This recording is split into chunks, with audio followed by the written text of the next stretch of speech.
The global economic context is changing for the next 12 months.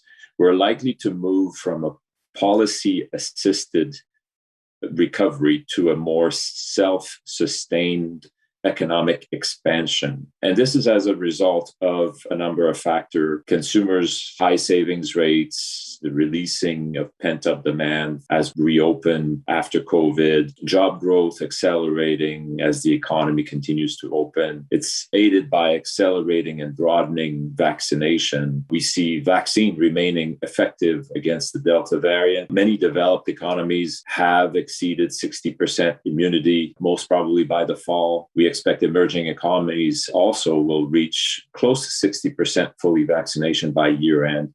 And so that's going to help the reopening of the global economy. So that's a continued economic expansion in our forecast, but it's going to be at a decelerating pace. So that's the first challenge of the global environment.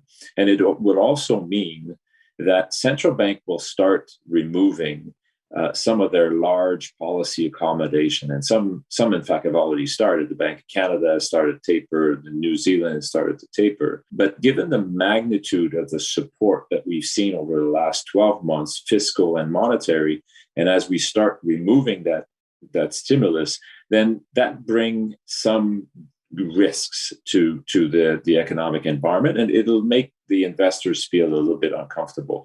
This is especially true when economic data remain very distorted. And economic data is the guidepost that we and central banks are using to guide the environment. And these guideposts have been disturbed by supply chain disruptions, multiple lockdowns on and off, different vaccination rates in different regions and countries. And also, there's been regulatory changes. We've seen regulatory changes in China.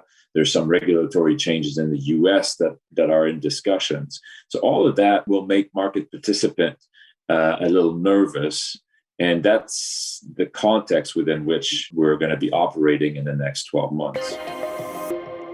Our strategy is still towards a tilt to growth assets and cyclical recovery and expansion. The context, though, that I describe on the economic side, think of it as the analogy of a relay race at the Olympics, where the racer is going at very high speed and he's got to hand over the baton, and there's a high speed and everybody's a bit nervous. Will they drop the baton or not? But it's kind of that investment environment that we're going to be in. So we still overweight equities, underweight bonds towards the cyclical tilted continued expansion. We're more neutral on credit, given that many of the spreads in investment grades and high yield are, by historical standard, quite tight. We see some value in emerging market debt where real yields are higher.